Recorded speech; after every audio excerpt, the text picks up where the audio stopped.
Good evening and welcome. Welcome, special welcome to those who are new or relatively new. And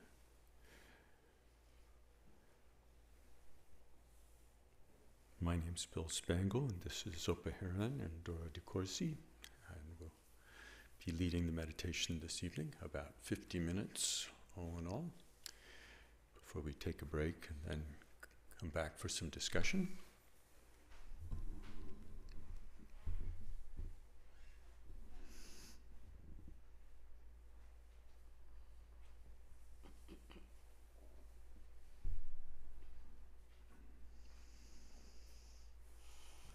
I'm always torn between saying, we'll have our usual schedule tonight, and saying, we'll do something that we've never done before. Both will be true.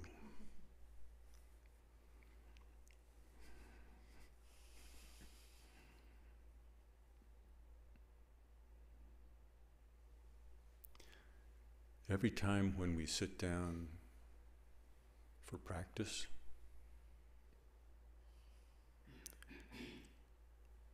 whether we think of it or not, there is a way that we're going for refuge.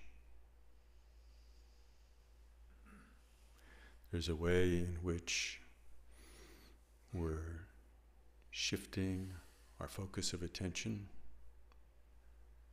letting go of all the things that we were doing, taking some time,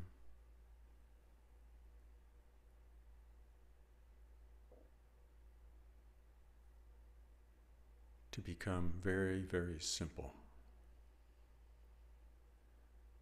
to meet ourselves in a way that is hard to do in the middle of all our hustle and bustle.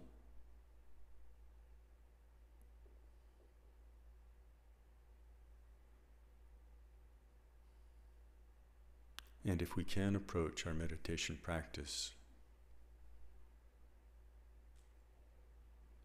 in a profoundly simple way,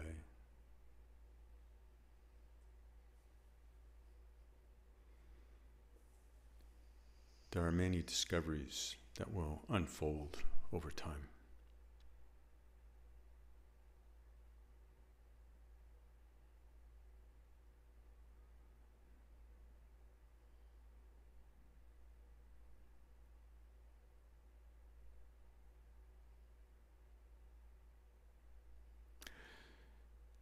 One of the easiest ways to consider this simplicity is to let go of as many ideas that we might have about what meditation should be like or should not be like, and rest simply with the most simple relationship with the method.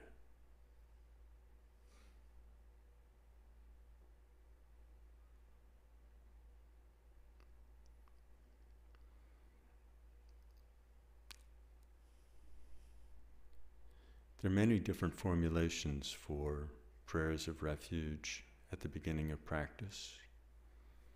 There are many ways to remind ourselves of our connections to others and the potential for being of great benefit to others.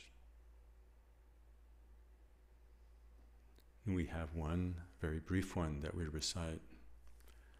But as I was coming over this evening, I was remembering one prayer that lists all the sources of refuge, including the Buddha, the example of one who has attained awakening, the Dharma, all those methods by which we might also attain awakening, the Sangha, all those that we find supportive in our practice, and more. And then the last line is, we go for refuge to mind itself, clear, empty Dharmakaya.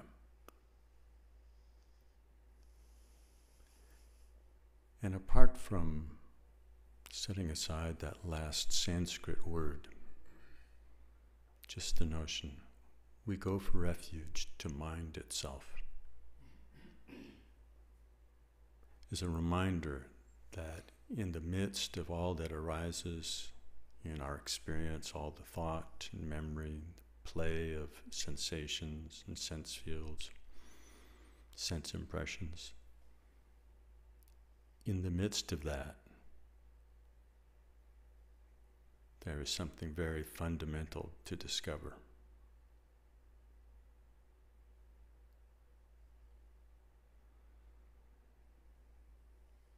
And in discovering that,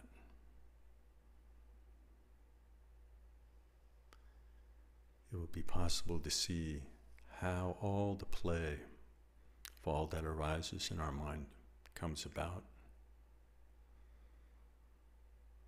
And it will be possible to see how deeply we are lost when we don't recognize that. And out of this, a very profound compassion can arise.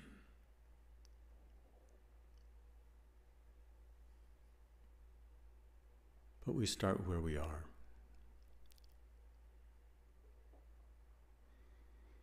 And so we start with the simplicity of letting go of our daily agenda, all the things that we need to solve.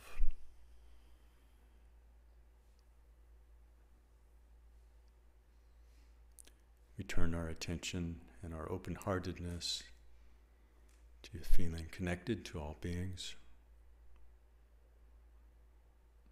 and engendering a deep wish that we all be free of whatever kind of compulsion and entrapment that we find ourselves in. And so we can begin like that.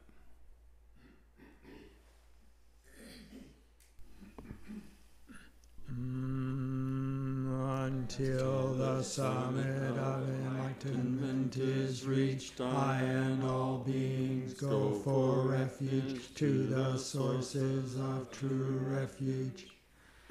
I will now practice the absorption of calm abiding in order to release all beings without particular suffering and establish them in lasting peace and happiness.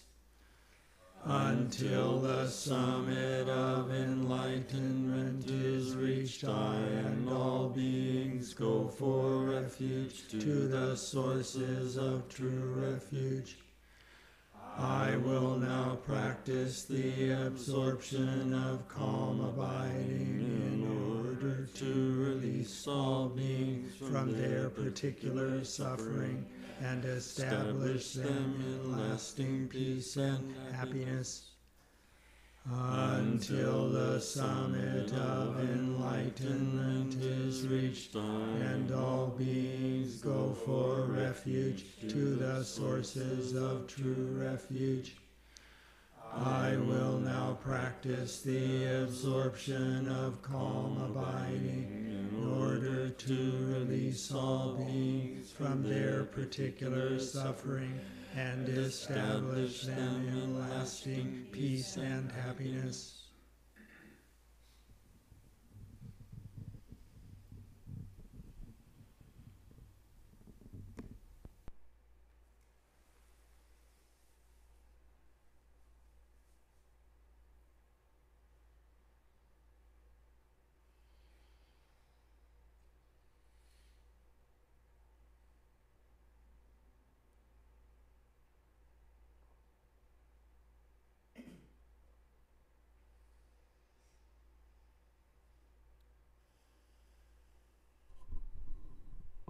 The simplicity of meditation is enhanced if we check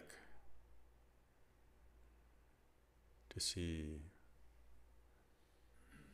whether we're actually just arrived and relaxed in our bodies.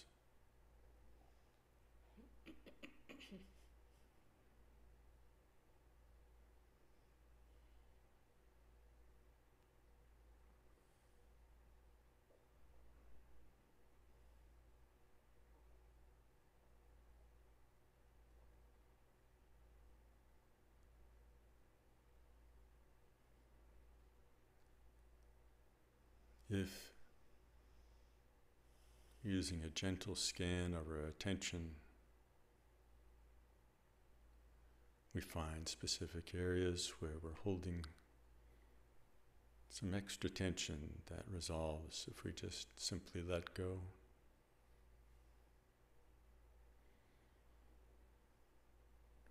We do that.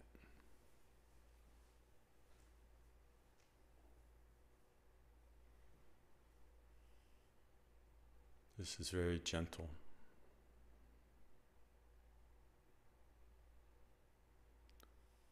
We could make such a project out of relaxing that it became tense. So simple gentleness.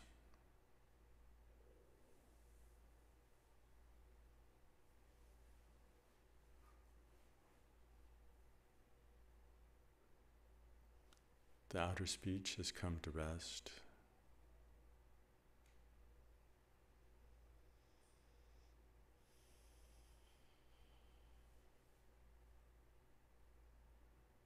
There may be some inner story continuing on.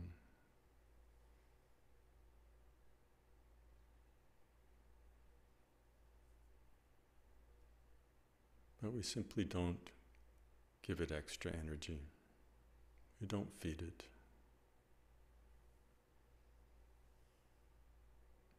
So we relax there too.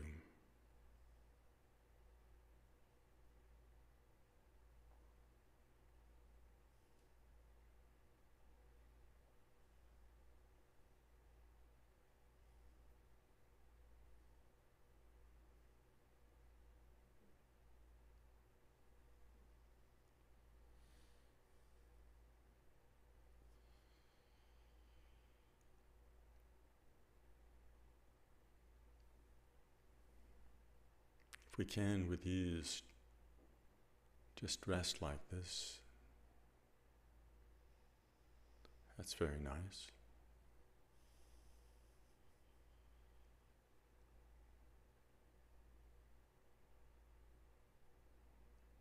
But the habit of the mind to grasp after things is strong.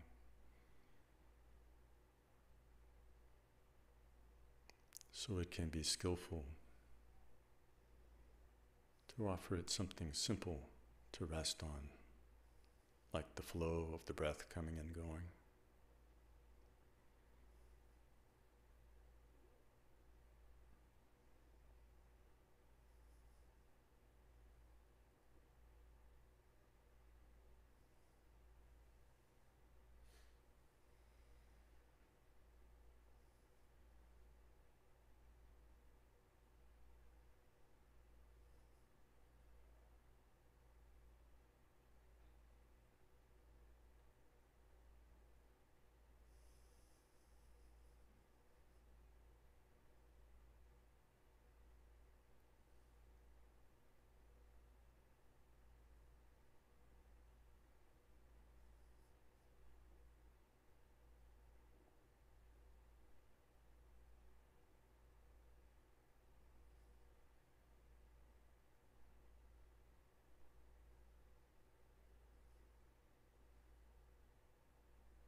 Since the habit of being lost in distraction is quite strong,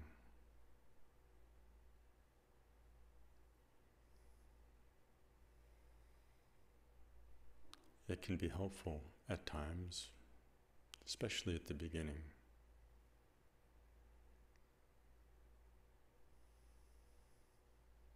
to make a small session, like 3 breaths.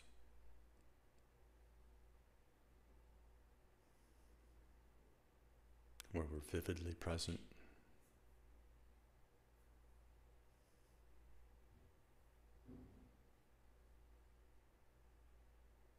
And then we relax letting go of any intention for just a bit.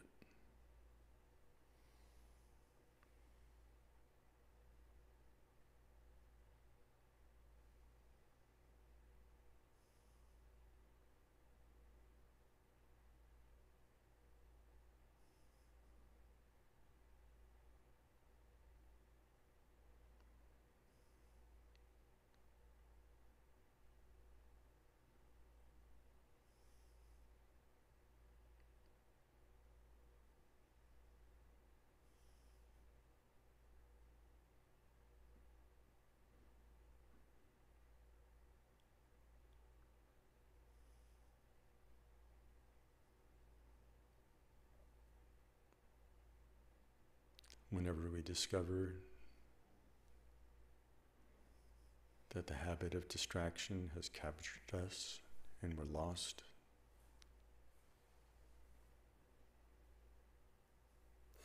we can discover that it's possible to very gently simply let go and return to the meditation.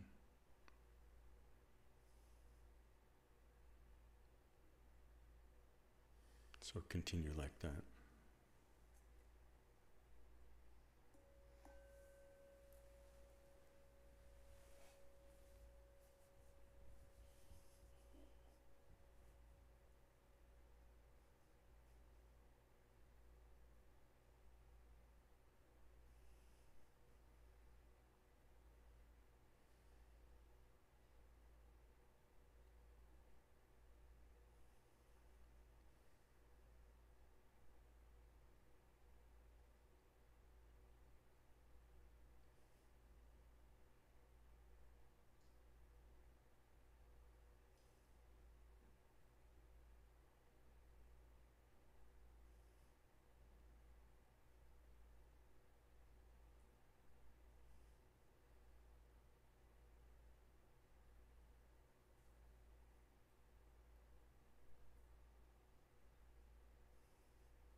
this virtue may I quickly realize Mahamudra and establish all beings without exception in this state.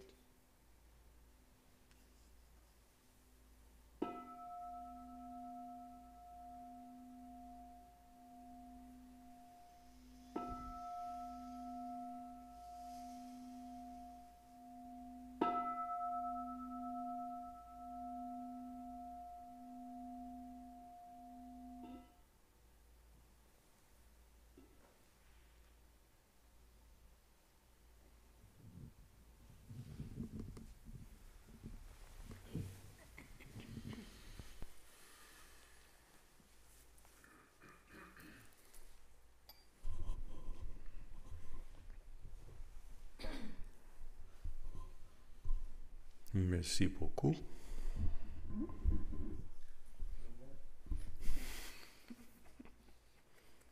Maybe I'll shift to Italian for tonight. I don't know.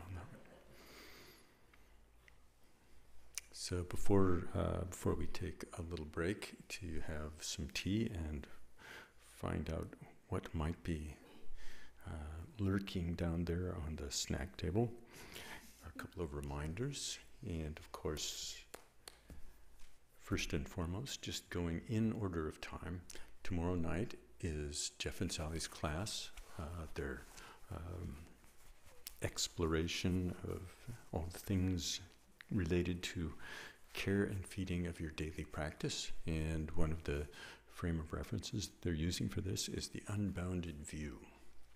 So the homework for this last week was to try to carry the perspective of all beings as a Buddha, everyone you meet. Oop, failed. I forgot.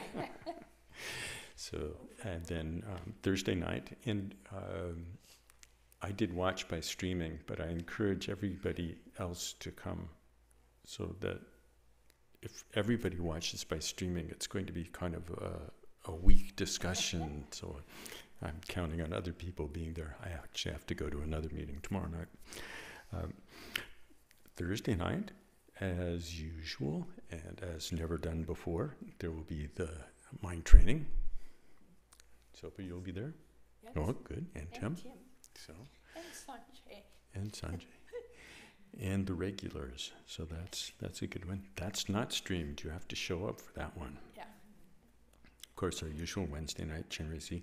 And on this Saturday, in preparation for launching the kids program again in the evening at 5 to 7, there's a potluck for parents and children. Parents.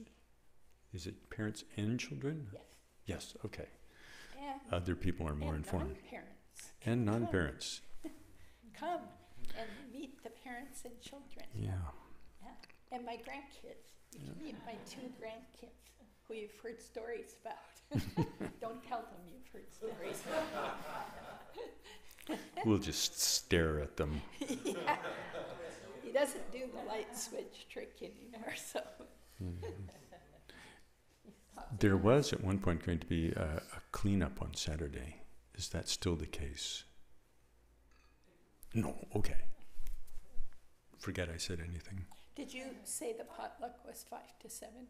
I think I did, but Okay. saying 5 to 7 doesn't hurt twice.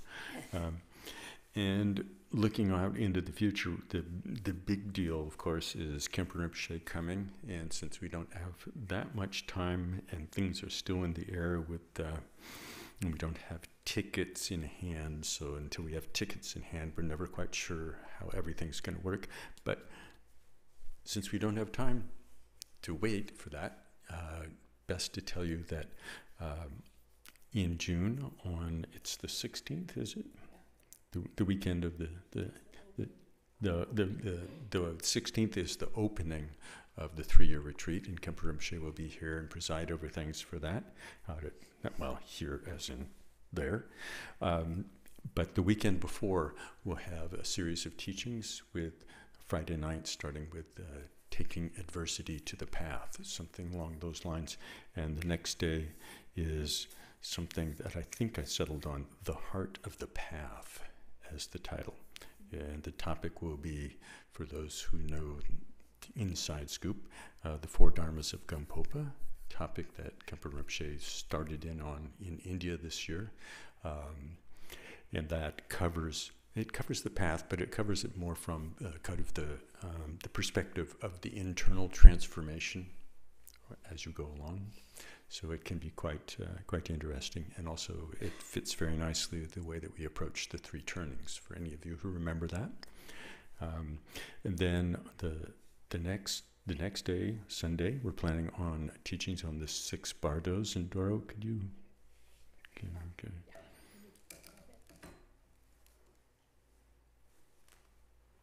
The 6 bardos. And, all right. and Now the you 6 all know. bardos involve, it's often taught when you're talking about death and dying, but actually it includes life and death from a certain perspective. It's very traditional teaching, but very relevant. And we're asking Rinpoche to teach that, and also whatever advice for working with our own deaths and being with others in their process of dying or death. And so this will fit nicely with the things we've been looking at as a Sangha for the last few years. Not to mention, all of us are qualified, since we're Yes. all approaching death. And will in the be- middle of life, That's right. I think. So, Yeah, Bardo, just in one plain way to explain the word, is an interval of apparent stability of conditions. So the Bardo of life is this period of the apparent stability of the condition of being alive. And there's the Bardo of sleep, the Bardo of wakefulness, the Bardo of sleep. So it's a very interesting perspective, particularly when we think about dying, and then we go, whoa, well, I guess it's all over. Well, the Bardo of life is over, but other things appear. And so it's good. It has a lot of application when we look closely at our experience. And then we'll have later on that week, we don't know which day, probably Tuesday. Probably Tuesday. We'll have a Green Tara empowerment. And I won't explain that at all unless you ask me later. And refuge. Oh, refuge, yes. Yeah. Yes, for anybody who hasn't taken refuge, this would be a great opportunity. So, and I can't think any farther ahead than June. So, Linda. And these events don't happen on their own. We're going to need lots of volunteers. So the intention is to put a bulletin board downstairs and kind of list all the different things that you can volunteer for. So the bulletin board isn't up yet, but hopefully this week we'll get one up. And if you have any questions and just want to talk about it, come and see me. Thanks. Yeah. At an individual level, we can say it's voluntary. At a collective level, it's not voluntary. It's actually mandatory somehow. So then you have to find out kind of where you fit in that, because without the kind of the collective mandatory thing happening, it, as you say, it doesn't happen. And it's kind of a remarkable opportunity to make something happen and be a creative part of it coming about. And have fun.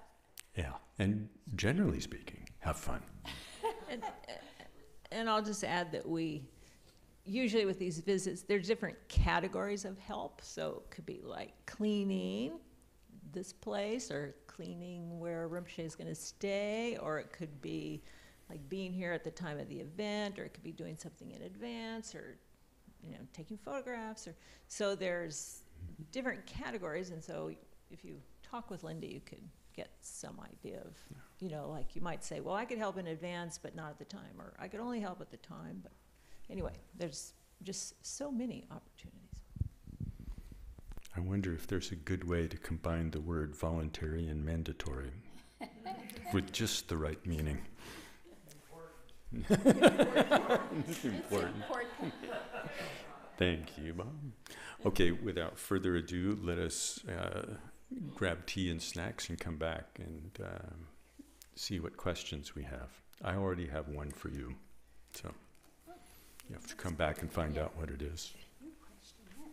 Do you know what's this? That's mine. Oh, I just, is this yours too? No, that's yours. Oh. As I understand it. Oh.